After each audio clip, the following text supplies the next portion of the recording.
Didik dan memimpin putra putri negara kita. Pada seri paduka kami tumpahkan setia. Untuk negara kita, panduan hidup kami semua. Di bidang pembangunan. Bismillahirrahmanirrahim. Alhamdulillahirabbil alamin wassalatu wassalamu ala asyrafil anbiya'i wal mursalin wa ala alihi wa sahbihi ajma'in. Amma ba'd. Assalamualaikum warahmatullahi wabarakatuh. Yang dihormati dan disayangi Ustazah Mahani binti Syari, pensyarah bagi pedagogi pendidikan Islam sekolah rendah. Saya Ustazah Sakinah binti Abdul Aziz, pembentang pertama bagi kumpulan kami akan membentangkan induksi dan langkah yang pertama. Terima kasih.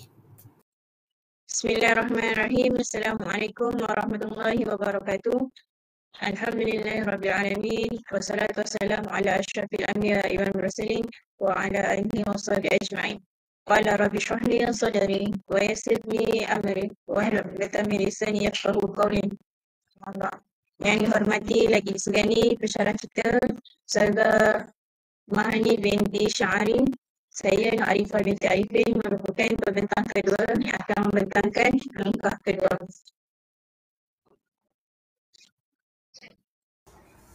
A'udzubillahi minasyaitonirrajim. Bismillahirrahmanirrahim. Alhamdulillahirabbil alamin wassalatu wassalamu ala asyrafil anbiya'i wal mursalin wa ala alihi washabihi ajma'in.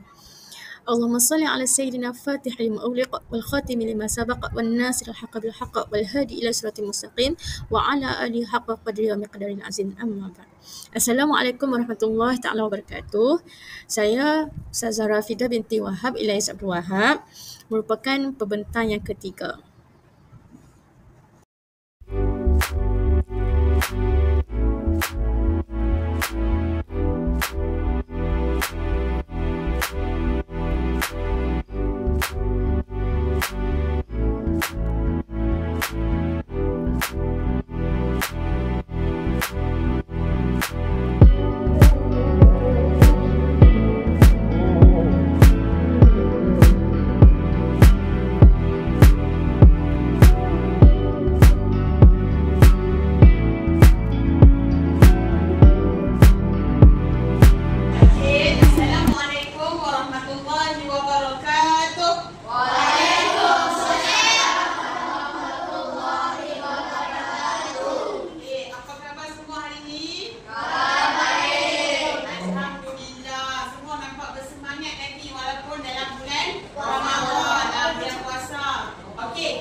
Okey, sebelum kita nak mula belajar hari ini, saya nak kita semua sama-sama tadah tangan baca doa belajar. Okey. Bismillahirrahmanirrahim. Allahumma ftah alaina nikmataka wanshur alaina min khaza'ini rahmatika. Rahmatika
menunjukkan seorang lelaki memakai longkat. Ini menunjukkan dia tengah apa? Dan dia pakai macam ni. Maksudnya dia tengah sakit. Mungkin dia jatuh motor ke kan? Dia macam kemalangan ke ataupun jatuh tangga ke. Jadi dia sakit. Tengok tu balut kat kepala, balut dekat tangan dengan pakai longkat. Yang kedua gambar apa?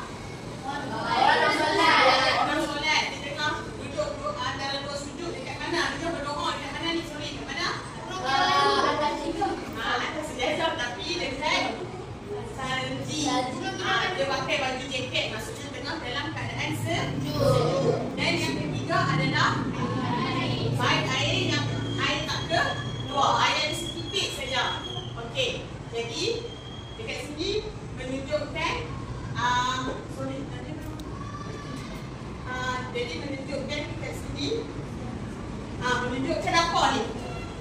Dia nak solat tapi dia bertayamum. Okey, apa maksud apa kata yang sesuai kamu kata tayamum? Maksudnya tayamum adalah satu cara untuk kita bersuci menggantikan wudu. Okey. Sebelum kita masuk bab tayamum, kamu dah tengok tiga gambar yang berlainan tadi tu. Setelah itu kamu dah kata itu adalah tayamum. Jadi hari ini pembelajaran edisi kita adalah berkaitan dengan tayamum. Okey, sebelum kita mula tayamum ni, kita tengok dulu apa objektifnya. Okey, objektif pembelajaran tayamum adalah pada akhir pembelajaran murid dapat apa? Pertama, mengetahui alat untuk bertayamum. Okey, yang pertama kamu akan dapat tahu apa alat untuk bertayamum. Yang kedua, mengetahui sebab yang membolehkan bertayamum. Yang kedua, kamu akan dapat tahu sebab-sebab yang kita boleh tayamum. Maksudnya sebab diharuskan kita bertayamum. Okey, dan yang ketiga, membedakan cara bertayamum dan cara berwudu. Okey, kita tadi kamu akan dapat tahu cara kamu bertayamum dan cara berwudu. Kamu dapat beza apa itu tayamum, macam mana dengan wudu, macam mana dengan tayamum. Dan yang keempat, membezakan rukun tayamum dengan rukun wudu. Okey, nama pun tayamum, nama pun wudu. Jadi mestilah tayamum ada rukunnya, wudu ada rukun dia. Mesti ada perbezaan. Okey, jadi kamu tahu tak sebab apa mereka tayamum? Sebab Islam ni dia tak membebankan apa dia? Membebankan kita sebagai orang Islam. Agama kita ni tak membebankan kita. Kalau kita ada masalah macam tadi tu yang tiga gambar tu, kita diberi rukhsah, iaitu keringanan untuk melakukan solat. Tapi solat tetap kena jalankan, kena apa? Kena tunaikan sebab solat tu wajib. Jadi sebab itulah kita boleh tayamum. Okey. Sebelum tu, kita masuk tajuk yang pertama, iaitu konektor yang pertama, iaitu pengertian tayamum. Maksudnya maksud tayamum. Pengertian tayamum. Okey, kita baca sama-sama. Maksud tayamum adalah menyapu debu tanah yang suci membuka serta kedua-dua tangan jika tersiku dengan niat dan syarat-syarat tertentu. Okey, kat sini dia dah sebut dah menyapu debu muka yang suci. Kalau debu tu ada najis, bolehkah? Sebab dia dah kata dah debu tanam yang suci. Tiba-tiba debu tu kan, kamu cari kan, ada tai kucing. Bolehkah? Tak boleh sebab najis tu dah, bila tai tu dah jadi najis. Jadi dia bukan lagi suci. Apa dia? Kalau bukan suci. Guna dia buka. Okey. Apa? Yang tu kita akan tengok kejap lagi. Ini kita settlekan yang dulu. Okey. Dan seterusnya, tayamum ni apabila Allah dah tolong kita, bila tak ada air, bila kita sakit, kita ada rukhsah, iaitu keringanan untuk kita solat, istilah Allah dah bagikan dalil. Nak kata tentang wajibnya kita bertayamum. Okey, dalil dia sama-sama kita baca. Firman Allah Subhanahu Wa Taala dalam surah Al-Maidah, surah Al-Maidah. Okey, falam tajidu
warahmatullahi wabarakatuh.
tunjuk macam mana cara kita nak dapatkan debu tanah yang suci tu.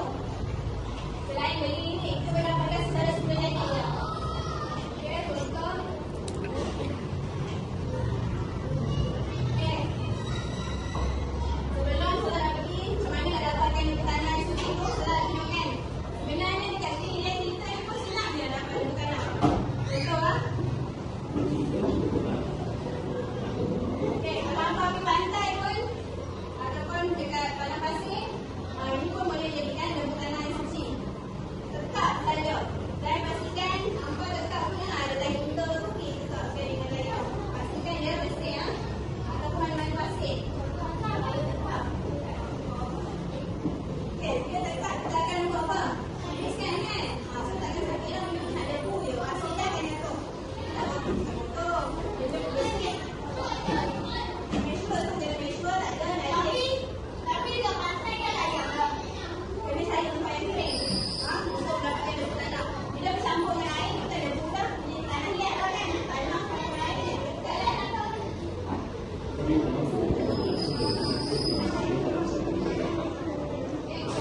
Okey, dekat dinding pun boleh. Kita dinding ni pun boleh dapatkan debu. Tak nampak? Sebenarnya boleh. Kita dah darurat. Di dinding boleh ataupun di dalam segala ibadah. Alas kita mana? Okey, ada kita boleh tak? Alas tak boleh. Okey, saat tayamum kata apa? Kita sakit, memang tak boleh kena air. Ataupun duduk di tempat yang sejuk. Okey, ada sebab-sebab untuk dapatkan tayamum tu. Bukan memang suka air ada, kita tayamum. Okey, dekat dinding, dan juga dekat dinding. Ataupun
Kami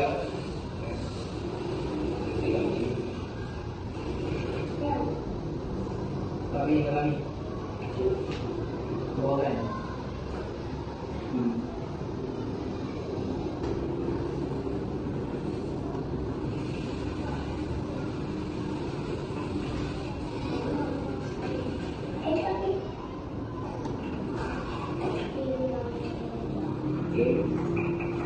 Kenapa dia penuh?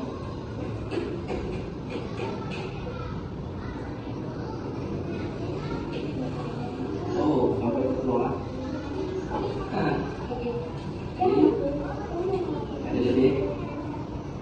Jadi jangan tegang ya. Ini ada lebih juga. Itu dah dia.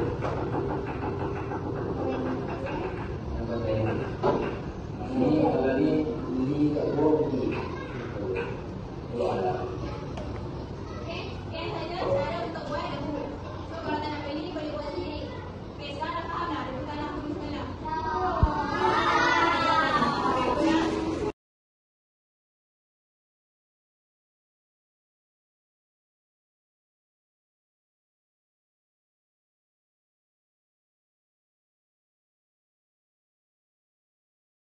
Hari ini kita akan sambung tentang rukun dan sunat tayamum. Dua kotak. Kotak yang sebelah kiri apa tu ada 4. 4 tu ada? Rukun tayamum kan? Pertama apa? Kedua? Tiga?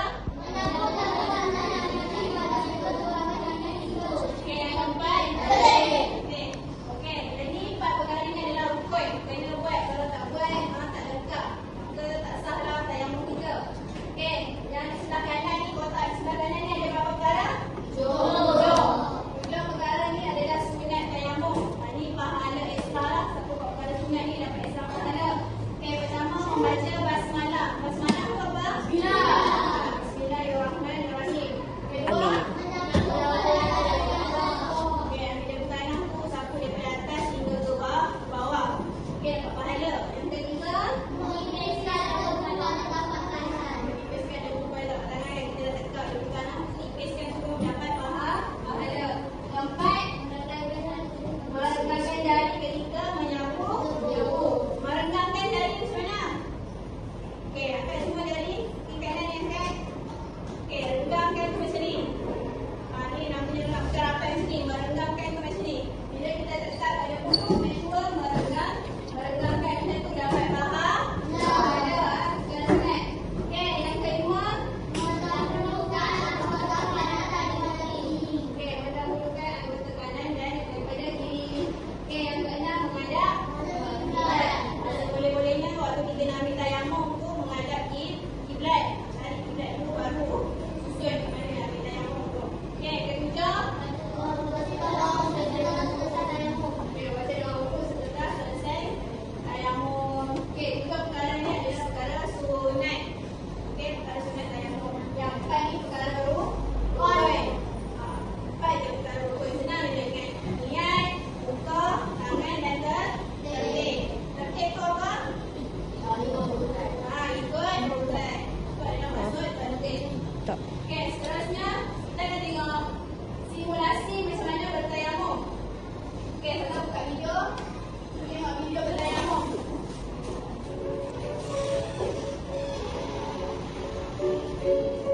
Simulasi ni adalah menggunakan debu. Kalau boleh, waktu tayamum tu kita sebenarnya jangan guna debu tanah. Ataupun contoh dalam bas, perjalanan kita jauh, kita musafir selama 12 jam dalam bas. Tak jumpa RNR, tak ada RNR. Dah masuk waktu solat. Jadinya kita boleh guna debu yang ada dalam bas tu. Kat kerusi simpan juga tu, tekak kat depan tu, kerusi tu. Make sure tak ada lah tak cicak ke apa kan. Pastikan debu tanah tu suci. Jangan tekak dekat tempat kerusi simpan tu ada tak cicak tu. Tak sah lah. Dan ni adalah gambaran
Bismillahirrahmanirrahim.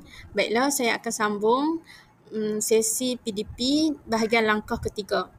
Sebelum tu, saya ucapkan terima kasih kepada Ustazah Mahanim Tishari kerana memberi peluang kepada kami untuk membuat rakaman PDP, pengajaran dan pembelajaran di dalam kelas.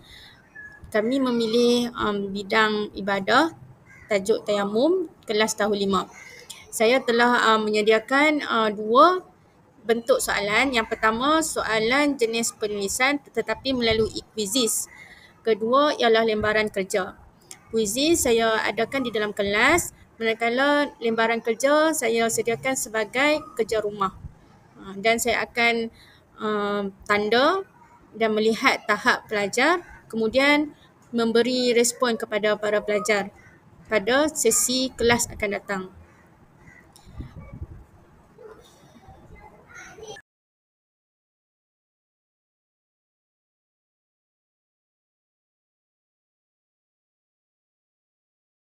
Sambung seterusnya pelajaran kita pada hari ini tajuk tayamum. Okey. Tadi kamu dah tengok dah video cara-cara untuk tayamum. Sekarang ni Ustazah nak kamu buat aplikasi. Tunjukkan cara macam mana tayamum. Okey, sekarang semua berdiri. Okey. Buat letakkan kedua-dua tangan kamu ke atas kertas. Macam ni. Atas kertas yang ada Ustazah letak bedak tadi tu. Okey, yang mana yang kongsi dengan kawan, lepas kawan letak, kamu pula letak. Okey, yang dah letak bedak tu angkat macam ni.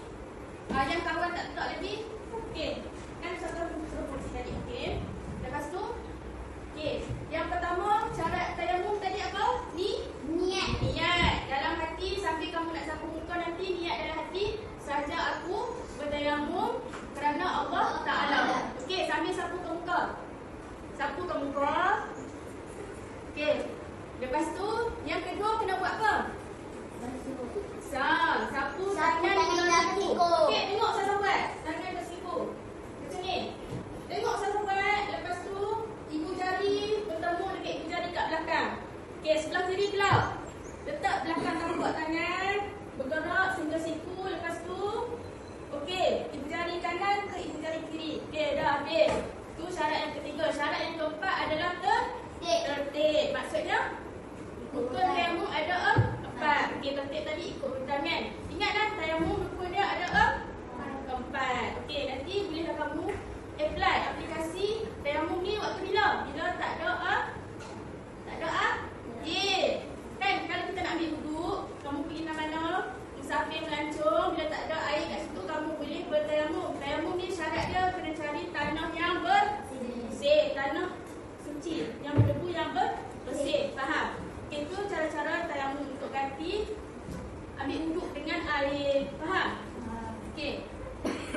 soalan, kamu jawab. Okey, nanti bagi balik kat Ustazah. Nak buat ini ke? Ya, kena buat sekarang. Okey dah. Okey dah. Ya. Selesai lembaran kerja ni, pasti balik kat Ustazah. Ustazah akan cek balik untuk melihat kefahaman kamu dan tahap Saya tak dapat. hari ni. Okey. Selesai pelajaran kita pada hari ini. Terima kasih semua. Okey, nanti kita jumpa pada hari akan datang untuk subjek lain pula. Okey, nanti Ustazah akan bagi keputusan tahap kamu yang kita belajar pada hari ini. Setakat yang Ustazah tengok hari ini, setakat Ustazah buat kesimpulan, semuanya berjaya. Okey, tepuk tangan. Okey, boleh bersurat.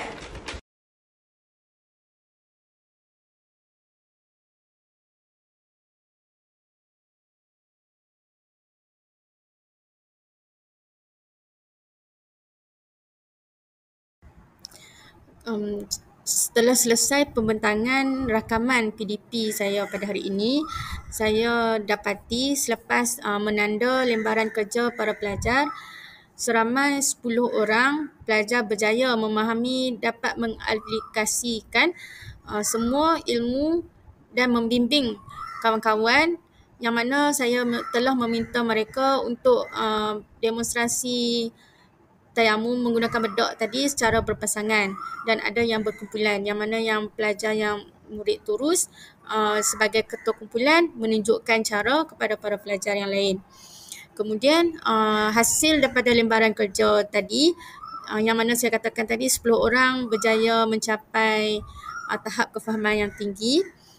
Cuma dalam 3 orang pelajar tidak ingat dan tidak mampulah untuk mengikut tertib tayamum. Saya akan memberikan lembaran kerja yang lain untuk para pelajar tersebut sebagai intervensi lah untuk meneruskan latihan. Kemudian saya juga dapati 5 orang pelajar pada tahap 4 dan 5 yang mana mereka boleh melakukan berdikari sendiri, cuma kurang yakinlah untuk membantu rakan-rakan lain. Baiklah, rasanya pembelajaran PDP bidang ibadah ini, tajuk tayamum, berjaya kami rakam dan sembahkan pada para pelajar. Akhirnya memberi faedah kepada para guru lain untuk jadikan sebagai contoh dan rujukan. Kami juga telah merujuk PDP ini dengan DSKP tahun 5 dan telah membuat RPH, Rancangan Perancangan Belajar Harian, RPH, Rancangan Pelajaran Harian, untuk memudahkan pengajaran dan pembelajaran PDP semasa dalam kelas. Tujuan kami melakukan pentaksiran yang mana saya telah lakukan penulisan adalah untuk menilai tahap para pelajar dan juga untuk membantu para guru mencari solusi yang mana yang terbaik lah untuk laksanakan dan kawal dalam kelas dan rancang pelajaran dengan tepat supaya para pelajar mencapai objektif apa yang ingin disampaikan oleh guru. Selain itu, rakan saya juga telah membentangkan set induksi yang dengan stimulus rangsangan gambar yang sangat menarik supaya para pelajar mampu berfikir abad 21 dan kebat, kemahiran abad berfikir aras tinggi lah. Selepas itu, kawan saya juga telah membentangkan video untuk menunjukkan cara-cara bertayamum dan menarik minat para pelajar supaya tidak mengantuk, rasa bosan. Ini berdasarkan pedagogi zaman alah baru lah, abad 21, yang harus atau patut dilaksanakan oleh para guru supaya para pelajar dapat ilmu dan mencapai objektif sepanjang pembelajaran. Selain itu, para guru juga perlu meningkatkan lagi kemahiran untuk terus mengintegrasikan teknologi dalam penyampaian PDP supaya lebih cemerlang. Setakat itu saja pada kumpulan kami. Semoga ia memberi manfaat. Terima kasih. Assalamualaikum warahmatullahi wabarakatuh.